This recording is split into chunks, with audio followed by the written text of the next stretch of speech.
بسم الله الرحمن الرحيم، والصلاة والسلام على رسولنا الكريم خير من تعلم وعلم. أنتهز هذه الفرصة الطيبة بتقديم التحية والشكر إلى رئيس جامعة فلسطين الأستاذ الدكتور سالم صباح، وعميد كلية التربية الأستاذ الدكتور صباح نصار، ورئيس اليوم اللغوي الدكتور محمد شعب على هذه الدعوة الطيبة. إنه لا يسعدني أن أكون معكم هنا مشاركا في أعمال اليوم اللغوي بكلية التربية بجامعة فلسطين.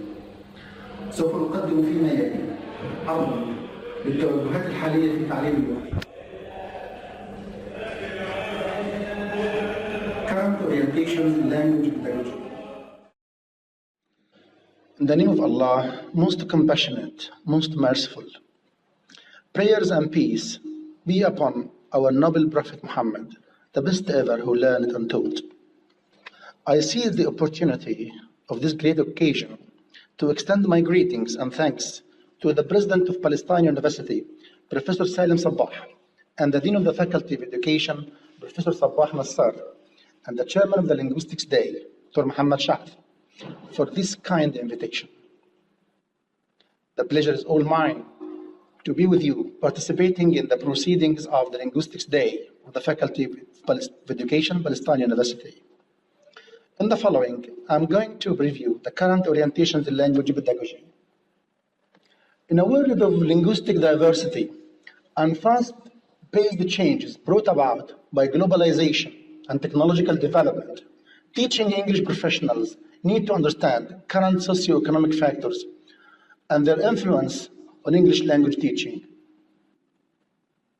The industrial societies of the past are giving way to a new post-industrial economic order based on globalized manufacturing and the application of science, technology, and information management.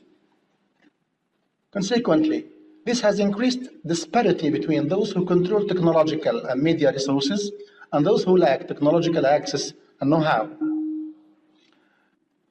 This global economic order, termed informationalism, first emerged in the 70s following advances in computing technology and telecommunications. Informationalism has given rise to economic, social, cultural dynamics which are very different from those of the industrial era and which are shaped by an overriding contradiction between the power of global networks and the struggle for local identity.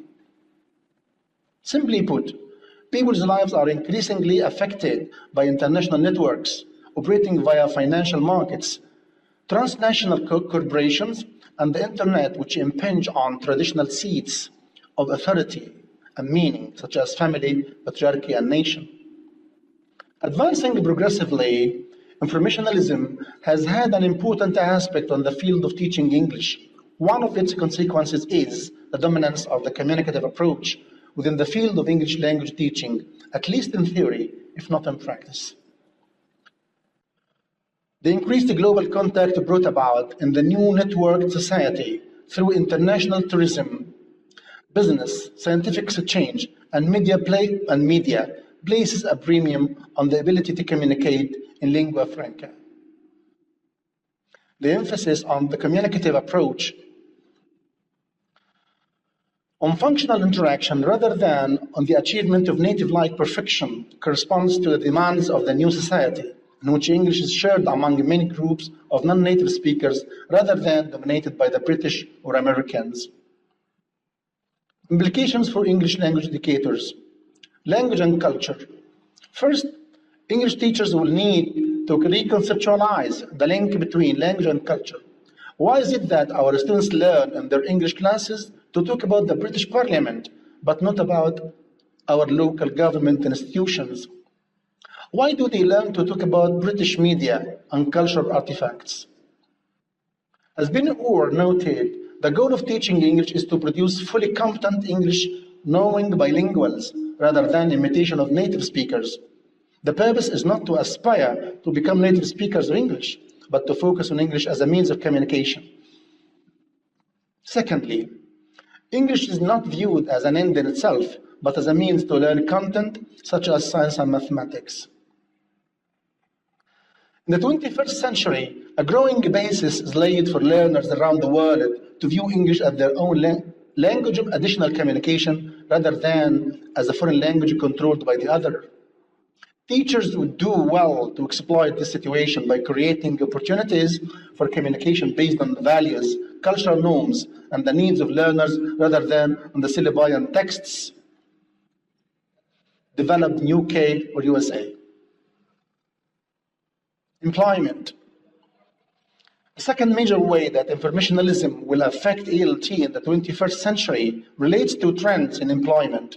Simply put, the jobs that existed in the industrial era are disappearing and are being replaced by new types of job and work requirements. Change in the approach to teach culture. There is less focus on teaching the culture of native speakers of English unless there is a specific purpose for doing so. Changing the view of the English teacher. It's increasingly being recognized that the quality or effectiveness of teachers is determined by their linguistic, teaching, and intercultural competence rather than their being native speakers of English. E-learning.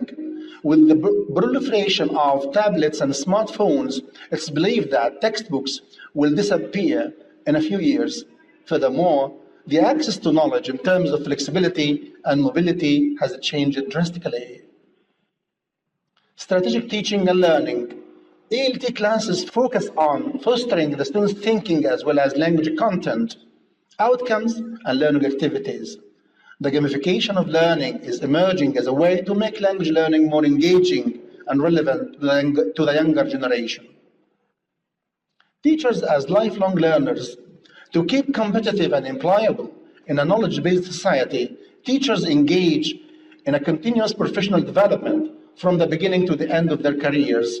They assume a greater responsibility, continually developing their knowledge and skills. Following are the current trends in ELT. Gone are the days when teachers reigned their class with all monopoly, where the students remained as passive. The following trends prevail ELT field. Computer-mediated English education, email and blogs, Skype, mobile phone and iPods, networking, interest and support groups. Distance learning, which refers to independent learning where students are linked from a distance to a learning center by means of communication technology to work on an individual basis in a place, time, and pace of their choice. Blended learning is another lizard term, often referred to as a mix between online distance learning and face-to-face tutorials. COOL is an acronym for Computer-Assisted Language Learning, where computers and other communication devices could be used for online and offline language teaching and learning. Underpinning educational theory. Constructivism. Constructivism means people learn through interaction between thought and experience and through the sequential development of more complex cognitive structures or schemas. Task-based language teaching. In recent years, task-based language teaching and task-based language instruction has grown in popularity. It emphasizes information processing rather than learning about the language itself, where successful task completion acts as both the process and outcome of language instruction. Literature circles. According to Daniels, literature circles involve a non-permanent grouping of students who choose to read and discuss the same texts. Students are assigned roles to fulfill and discuss before the group. When a reading cycle is complete, students form two groups to share other reading classes. Students form new groups to share other reading cycles. Daniels has set out 5 literature circles elements: discussion director, literary luminary, presentation plan, illustrator, and connector. Whole language teaching and instruction has recently become a trend in both foreign language and first language instruction. Whole language instruction refers to integration and active practice of the 4 language skills in a language classroom. Precisely, whole language instruction is a perspective toward teaching that recognizes the holistic nature of the four language arts processes: reading, listening, writing, and speaking. Soft skills. Research findings indicate while higher levels of educational attainment lead to higher earnings and lower unemployment, along with lower crime, better health, and greater civic participation, soft skills are key to academic and professional success. Non-cognitive factors predict workplace outcomes in addition to predicting academic success. Widely used soft skills. Critical thinking and problem solving. Generates good ideas, forms opinions based on logic and facts, understands different points of view, knows how to apply knowledge to solve problems. Motivation and work ethics. Works hard, goal-oriented, shows initiative, meets deadlines. Persistence and resilience. Remains calm under pressure, accepts feedback without getting defensive, overcome challenges and setbacks, does not give up easily. Leadership and teamwork. Skilled in handling social situations, has a talent for influencing people, works well in group settings, gives criticism, feedback to others in a helpful way.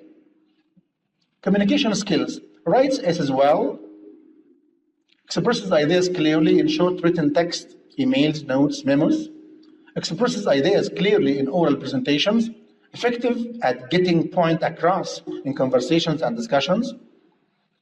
Learner-centeredness and learners' needs, reflective practice and teacher learning, portfolio development for teachers, syllabus design, materials development, corpora. Conclusion. It's a key concept that should motivate TESOL professionals' understanding of English teaching in the 21st century. Second language speakers of English will use the language less as an object of foreign study and more as additional language of their own to have an impact on and change the world. They will use English together with technology to express their identity and make their voices heard. If the central contradiction of the 21st century is between global networks and local identities, English is a tool of both. It connects people around the world and provides a means to struggle and to give meaning to those connections. If English is imposing the world on our students, as we TESOL professionals can enable them through English to impose their voices on the world. It's imperative to understand the current trends and evaluative methods of the ELT. The theories and methods are constantly evolving the ELT. The teachers of ELT are aware of the best practices in teaching and learning English and how they can be made beneficial to the students. It's possible for every child to learn English in the most enjoyable manner if it is supplied with the right kind of materials and the pedagogy produced by one's own native wisdom. For students to be successful in their careers, they must practice the knowledge, skills, and attitudes that are directly related to what they will encounter in the workplace. Whereas a century ago, native speakers of English greatly outnumbered second language speakers of English. A century from now, the relationship will be reversed. The traditional method lays more emphasis on the teacher himself and is teacher-centered. Repetitive practice, mechanical drills, and memorization are the hallmarks of the traditional methods. The authoritative role of the teacher, which pertains to the long-cherished traditional notion that pedagogic principles depend on how articulately the teacher teaches. Finally, I extend my thanks for your kind invitation. في نهاية كلمتي أتقدم بخالص الشكر على هذه الدعوة الكريمة التي أسعدني أن أشارككم في اليوم اللغوي بكلية التربية جامعة فلسطين الحبيبة. أشكركم على إتاحة الفرصة بأن أسهم بوضع لبنة في صرح نهضة أمتنا الغالية مع الأشقاء والزملاء. سدد الله خطاكم وبارك سعيكم. السلام عليكم ورحمة الله وبركاته.